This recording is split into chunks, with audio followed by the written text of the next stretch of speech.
Motion chapter को, है ना, मोशन इन 1D। यहां पर सबसे पहली शुरुआत हमारी होगी एक टॉपिक को जानते हुए कि पोजीशन वेक्टर क्या होता है। क्या लिखा है यहां पे? Position vector. क्या पोजीशन वेक्टर क्या होता है?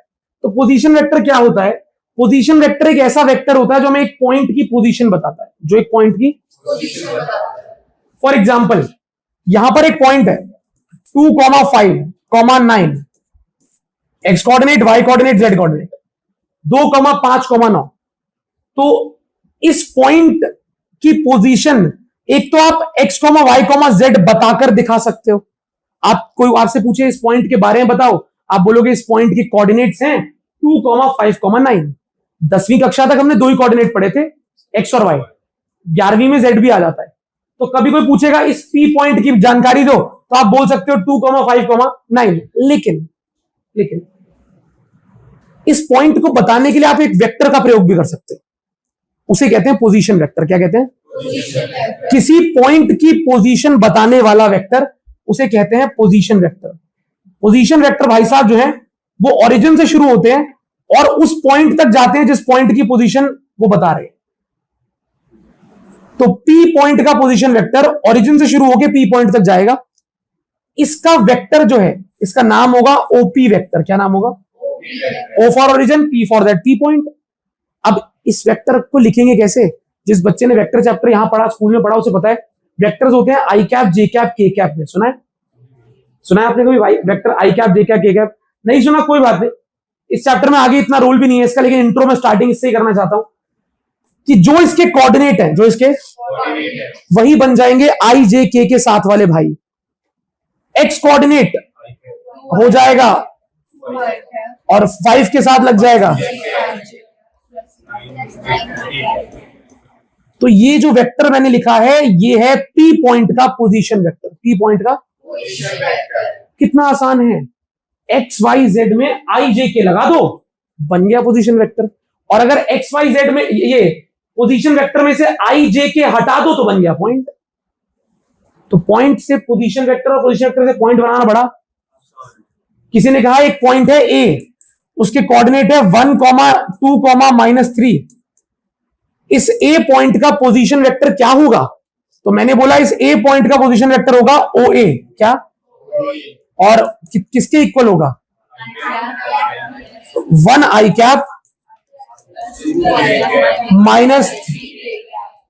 क्या मैंने एक्स वाले, जो मेरा ये x, y, z होता है, एक्स वाले भाई के साथ आई कैप लगाया, वाई वाले के साथ जे कैप लगाया, जेड वाले के साथ, बन गया पोजीशन वेक्टर।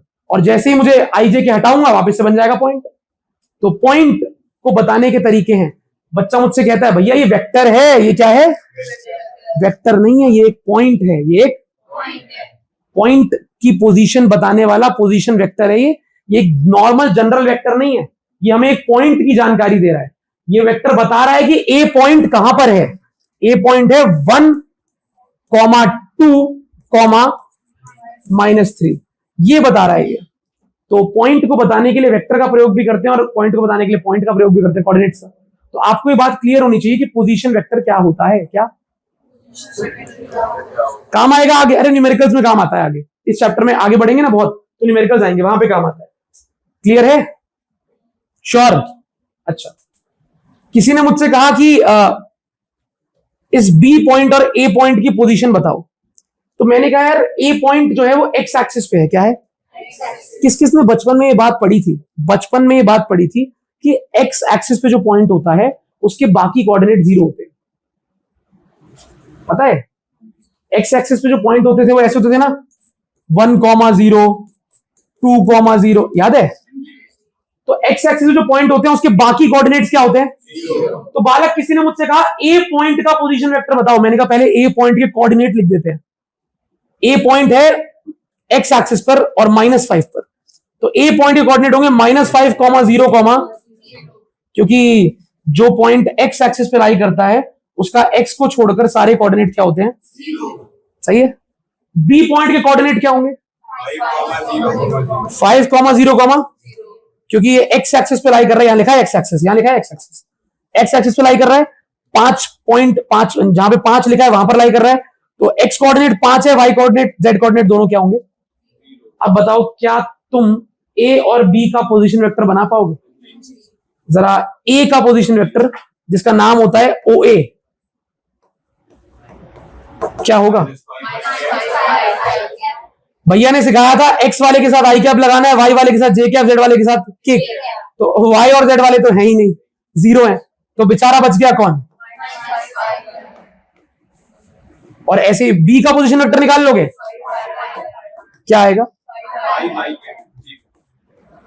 हाँ? आई कैप। ये बताओ समझ में आया?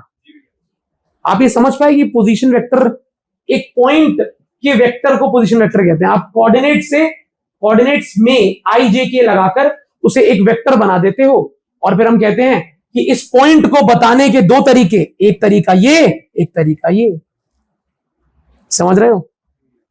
पोजीशन वेक्टर और डिस्प्लेसमेंट नॉर्मल वेक्टर में फर्क होता है। पोजीशन वेक्टर एक पॉइंट के पोजीशन की जानकारी देता है, उस पोजीशन वेक्टर में से आई जे के हटा दो तो आपको वो पॉइंट के कोऑर्डिनेट्स मिल जाते हैं, जिस पॉइंट की जानकारी वो दे रहा है। समझ रहे हो? वो दोबारा बोलूं या समझ में आया? कि जब भी किसी प्रश्न में वर्ड लिखा होगा position vector of this point is this, तो क्या आप उस पोजीशन वेक्टर से पॉइंट के कोऑर्डिनेट्स निकाल लोगे? कैसे? वेक्टर में से आई जे के हटा दोगे तो पॉइंट आ जाएगा, पॉइंट में आई जे के लगा दोगे तो मुश्किल है। पोजीशन वेक्टर वर्ड थोड़ा फेमिलियर लग रहा है, आप दोबारा सुनोगे तो मन में रिकॉल आएगा? हाँ ना बोलो।